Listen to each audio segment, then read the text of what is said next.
कि जो जगत को रचैया संसार को चलैया हमारी गोद में लेटा हो।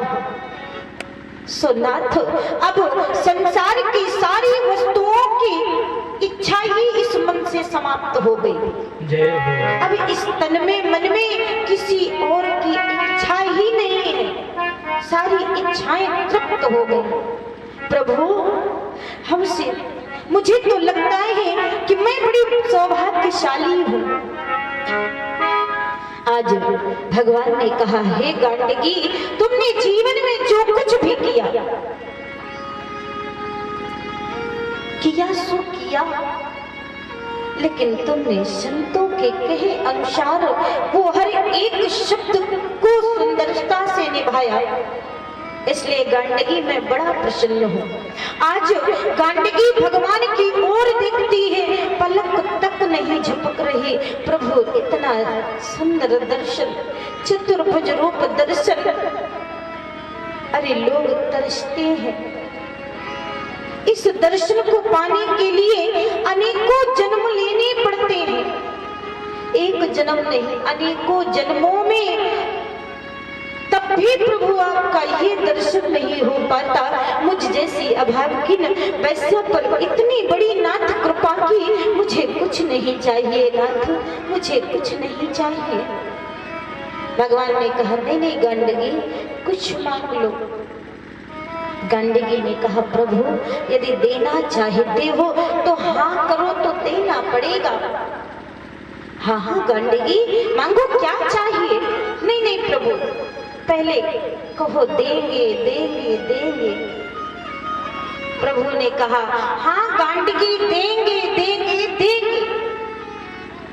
गांडगी हाथ जोड़कर कहने लगी, प्रभु यदि देना चाहते हो तो इस दासी की यही पुकार है कि जिस प्रकार अभी तक नाथ हमारी गोद में पड़े थे, उसी प्रकार सदा सदा के लिए मेरी गोद में आ जाओ। प्रभु, सदा सदा के लिए मेरी गोद में आ जाओ, मुझे और कुछ नहीं चाहिए। जय हो। प्यारे भक्तों, भाव भी होना चाहिए।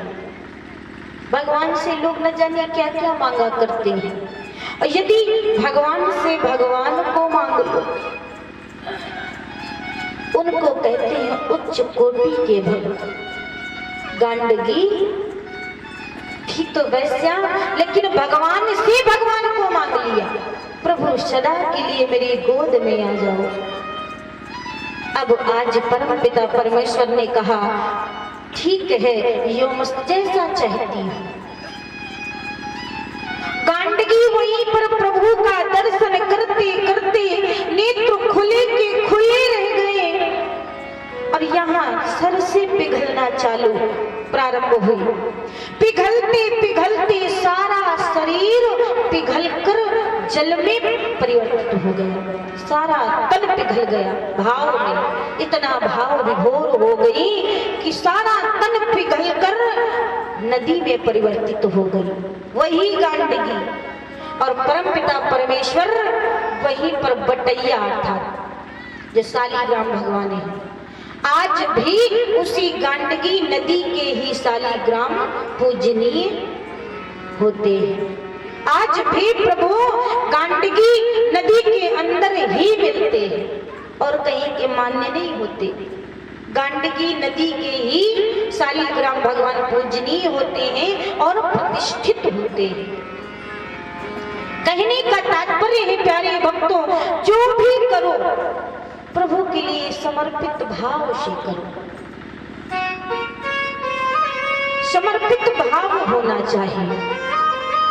गांडगी ने जीवन में कोई विशेष काम नहीं किया, लेकिन प्रभु से प्रेम करती थी,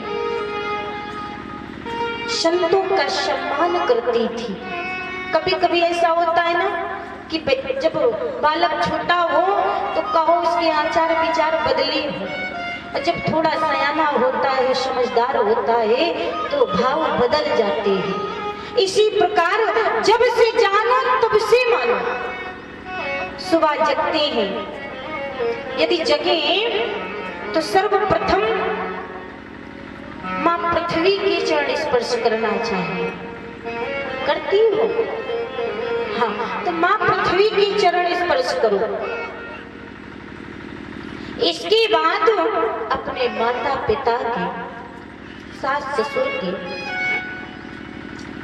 और भगवान सूर्य को नमन करो। ऐसे लाइट आती है ना तो बिल देना पड़ता है, और भगवान सूर्य न जाने कितने युगों युगों देते हैं प्रकाश। जय हो। कभी टैक्स नहीं मांगते, इसलिए उनको भी नमन करना चाहिए। हाँ, और सुबह जगकर अपने स्थान पर बैठ जाएं, कहीं बैठ जाएं, 2 मिनट 4 मिनट जितना समय हो प्रभु का नाम ले। अब हम ये नहीं कहते, अब कोई कह देता हमें मंत्र नहीं पता है। अरे प्रभु के नाम से बड़ा कोई मंत्र है क्या? हाँ, जो राम राम सीता राम राधे श्याम जो कहना है, 2-4 मिनट सुबह ब्रह्म वेला में बैठ गए और प्रभु का नाम लिया थोड़ी देर। इसके बाद अपनी दिनचर्या को बढ़ाएं। शाम को हर कार्य हो जाते हैं, हर कार्य होने के बाद जब सोने का समय आए तो अपने बिस्तर पर ही बैठ जाएं और 2-4 मिनट भगवान का स्मरण करें, फिर अपनी नींद को पाएं। यदि जीवन में इतना नहीं किया, ये बहुत सरल मार्ग है, अगर इतना भी नहीं किया तो ये जीवन पशु के समान है। जय हो। भाई पशु भी है, भोजन करना, मलमूत्र करना, बच्चे करना, अनेकानेक कार्य करता है। और यदि यही कार्य हमारे हो गए तो हम में और पशु में कोई अंतर है? नहीं है। इसलिए अब कहते हैं बड़े भाग्य मानुष तन पावा। अब कर्म ठीक है, सौभाग्य से मिल गया, बड़े भाग्य से मिल भी गया, तो किया क्या? हमें करना क्या चाहिए? कहते हैं इसीलिए ईर्ष्या द्वेष ना करके प्रभु के भाव भजन में मन लगाए। चूंकि ये जीवन बड़ा अनमोल है और न जाने कब क्या हो जाए। हानि लाभ जीवन मरण यश अपयश विधि हाथ। जय हो। कब किसकी मृत्यु हो जाए, कब किसका जन्म हो जाए, कब किसका कहाँ अपमान हो जाए, कब किसका कहाँ सम्मान हो जाए, और कब प्रभु की कृपा हो जाए और कब प्रभु की कृपा हट जाए, जय जय, कोई नहीं जानता है। इसलिए ये तन है मिट्टी का खिलौना, जल बरसे घुल जाए, इसलिए न जाने कब क्या हो जाए। तो थोड़ा थोड़ा अपने मन को एकाग्र करके बैठ गए, थोड़ा प्रभु का भाव भजन किया, कल्पना करो, विचार करो, तब तो प्यारे भक्तों ये जीवन धन्य होगा। और नहीं तो सब ऐसे ही जैसे तैसे चल रहा है। कहते हैं कि अरे मन की तरंग मा